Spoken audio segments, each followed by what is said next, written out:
सामने पेश करिए, उसके लिए उनको सम्मानित किया जाएगा। सर मोमेंटो दे करके ये वो वीडियो मोमेंटो।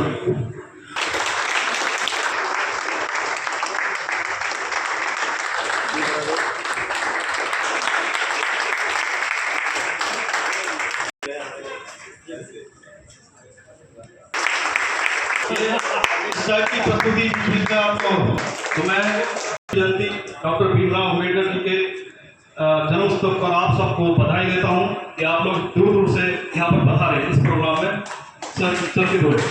तो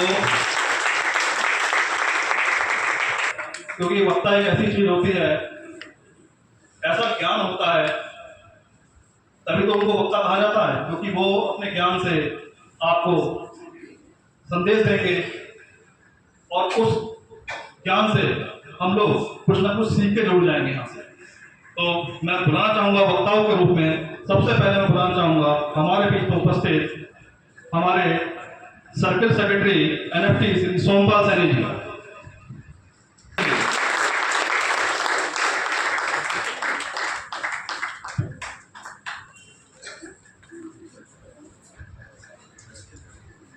नमो बुद्धाय।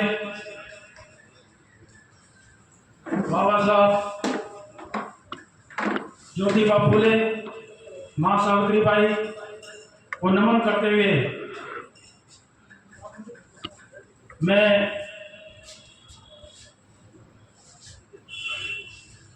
स्वागत करना चाहूंगा हमारे बीच में उपस्थित हमारे प्रिय नेता श्रीमान एनडी राम जी, सेवा ये जो जनरल सेक्रेटरी हैं। मैं स्वागत करना चाहूंगा आज के चीफ गेस्ट श्रीमान पीजीएम सालिम बेग जी। मैं स्वागत करना चाहूंगा सर्किल के GM PGM HR PP Shrivastava ji. मैं स्वागत करना चाहूंगा एजीएस श्रीमान सत्यवीर जी सेवा के। मैं स्वागत करना चाहूंगा सुरेश चंद मीना जी का, जो हमारे सेंट्रल हेडक्वार्टर सेवा में अपनी सेवा दे रहे हैं।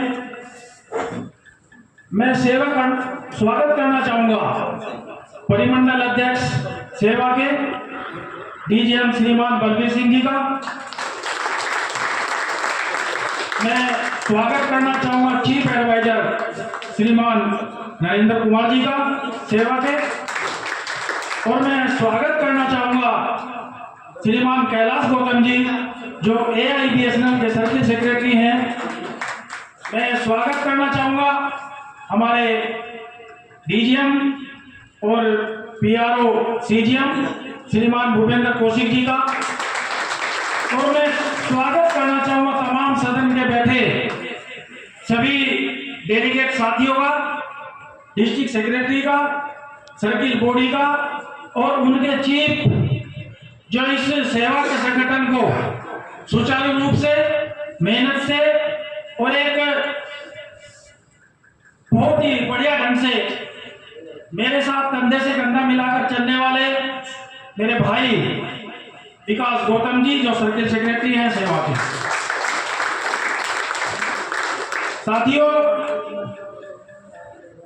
मैं गौरवान्वित हूं और अपने आप को एक सौभाग्यशाली महसूस कर रहा हूं कि इस ऐसे प्लेटफॉर्म जो पूरे हिंदुस्तान में BSNL में सबसे बड़ी ऑर्गेनाइजेशन का प्लेटफॉर्म, मैं उसको संबोधित कर रहा हूं, मेरा स्वागत किया है।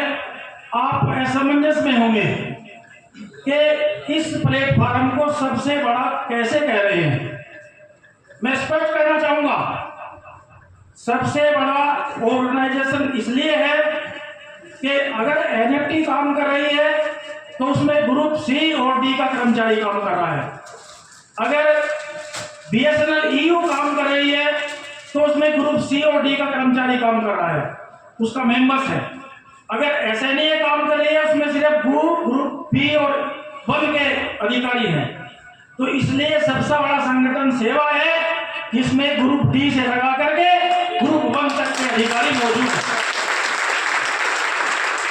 इसलिए मैं इस ऑर्गेनाइजेशन के प्लेटफॉर्म को सबसे बड़ा बीएसएनएल हिंदुस्तान का प्लेटफॉर्म कह भी रहा हूं, मान भी रहा हूं, और ये मानना भी होगा।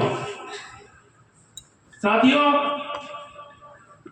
मुझे भाई गौतम जी ने एक भाई के नाते, एक ऑर्गेनाइजेशन सर्किल सेक्रेटरी के नाते निर्देशित किया बड़े भाई को कि आपको आना है। और मैं अपने आप को जब भी इन्होंने मुझे आमंत्रित किया इस प्लेटफॉर्म पर, एक ठगा सा महसूस करके बड़े ही असमंजस में पड़ जाता था कि कहीं ना कहीं मेरे को मीटिंग्स या किसी जरूरी कार्य में जाना पड़ता था। लेकिन आज मैं आपको और पूरे हाउस को और तमाम सर्किल बॉडी को धन्यवाद और आशीर्वाद देना चाहूँगा कि आप लोगों का ये संगठन है। मेरे एनएफटी के नाते से, छोटे और बड़े भाई के नाते से हम लोग मिलजुल कर इस कार्यक्रम को, इस संगठन को, इस बीएसएनएल के कर्मचारियों के हितों की रक्षा के लिए हम दोनों मिलकर के काम कर रहे हैं।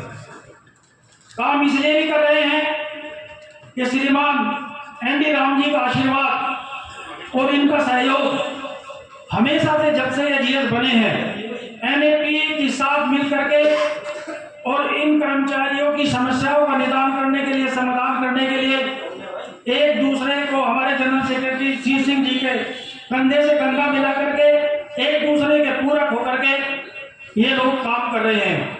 और उसी श्रेणी में हम लोग सर्किल स्तर पर, हम लोग जिले स्तर पर और ब्रांच स्तर पर इस मुहिम को, बीएसएनएल कर्मचारियों के हित के मुहिम को आगे बढ़ाने का हम काम करते हैं, कर रहे हैं। मैं प्रबंधन की तो और इशारा करते हुए एक बात जरूर कहना चाहूंगा इस प्लेटफॉर्म पर, क्योंकि मैं कहूंगा या गौतम जी कहें एक ही बात है, लेकिन मेरा नैतिक जिम्मेदारी बनती है कि 3 माह से इस परिमंडल में सीएम साहब हमारे ट्रांसफर होकर के यूपी ईस्ट में चले गए हैं। यूपी वेस्ट में अगर कहीं लूप आफ्टर का कार्य कर रहे हैं, उसमें एक जो कंट्रोलिंग की स्थिति होती है, एक मेन पावर की जो स्थिति होती है, उसमें हम कहीं ना कहीं अपने आप को ठगा सा महसूस कर रहे हैं। मैं हमारे सबसे बड़े लीडर एनएफटी के ही मानता हूं, क्योंकि हम एक दूसरे के पूरक हैं। श्रीमान एनडी राम जी, ये निवेदन करना चाहूंगा इस हाउस के माध्यम से, इस मंच के माध्यम से, कि यूपी वेस्ट को एक सीएम का पद या उनको नियुक्ति देने के लिए हमारे इस प्लेटफॉर्म का, हमारे संगठन का, एसोसिएशन का नेतृत्व करते हुए आप उसकी नियुक्ति कराने की पूरी कोशिश नहीं कराने का प्रयास करेंगे, ऐसे मुझे आशा और विश्वास है। साथियों, निरंतर जब भी हमारे साथियों में, हमारे कर्मचारियों में, चाहे एनएफटी का हो, चाहे सेवा का हो, चाहे अन्य संगठनों से जुड़ा है, मैं और गौतम जी मिलकर के उसका हर संभव प्रयास करते हैं और कराते भी हैं। ये मैं नहीं कह रहा, ये गौतम जी भी इस बात का उल्लेख करने का जरूर प्रयास करेंगे कि हम छोटे और बड़े भाई के नाते से इस सेवा और एनएफटी को आगे बढ़ाने का काम करते हैं और करते रहेंगे। जैसा कि पिछले 3-4 योजनाओं में एनएफटी पहले नंबर पर इस उत्तर प्रदेश परिमंडल में आती रही है, उसमें सबसे बड़ा योगदान अगर मैं मानता हूं तो भाई विकास गौतम जी का और सेवा के साथियों को हमें मिला है। हम नंबर 1 इंजन बनाने के लिए, कर्मचारियों के हितों की लड़ाई लड़ने के लिए हमेशा अग्रसर हैं। लेकिन अगर सोमपाल सैनी ने, विकास गौतम जी ने, भाई चक्रवर्ती जी ने ये प्रयास किया है नंबर 1 यूनियन बनाने का उत्तर प्रदेश परिमंडल में, तो निर्देश हमारे एनडी राम जी का भी रहा है, इसमें भी कोई अतिशयोक्ति नहीं है साथी। तो मैं आपको शुभकामनाएं प्रेषित करते हुए इस ऑर्गेनाइजेशन को और मजबूत बढ़ाने के लिए, और जैसा आप कह रहे हैं अभी लंबी कतार है हमारे वक्ताओं की। मैं अपनी वाणी को विराम देने से पहले जय भीम, जय भारत, जय संविधान, थैंक यू। हमने जो ये हमारा अलायंस पार्टनर है, हम लोगों ने, मैं आपको जेन्युइनली बताना चाहूंगा कि हम लोगों ने मिलकर के इतनी मेहनत करी ग्राउंड पर, और आपको बताना चाहूंगा एक इतिहास रहा यहाँ पे कि जीएमटीडी में एनएफटी जो है ना जीती नहीं काफी टाइम से, लेकिन पिछली बार जब वेरिफिकेशन हुई तो एनएफटी मेरठ से बहुत ही अच्छे वोटों से जीती, जिसमें हम सेवा के सारे अधिकारी, सारे कर्मचारियों का पूरा सहयोग रहा। तो ये सहयोग सर आपको आगे भी मिलता रहेगा, हम आपके साथ हमेशा ऐसे ही जुड़े रहेंगे, और मैं ये चाहूंगा कि आप भी हमारे साथ ऐसे ही जुड़े रहें, हमारे लोगों की तकलीफों को भी समझें, जो हमारी पॉलिसीज हैं उसमें कोई इंटरफियर ना किया जाए, कोई पॉलिसीज हमारे अगेंस्ट होती है तो हमारे साथ खड़ा होकर के उसका विरोध किया जाए। तो मैं चाहूंगा आगे अगले वक्ता के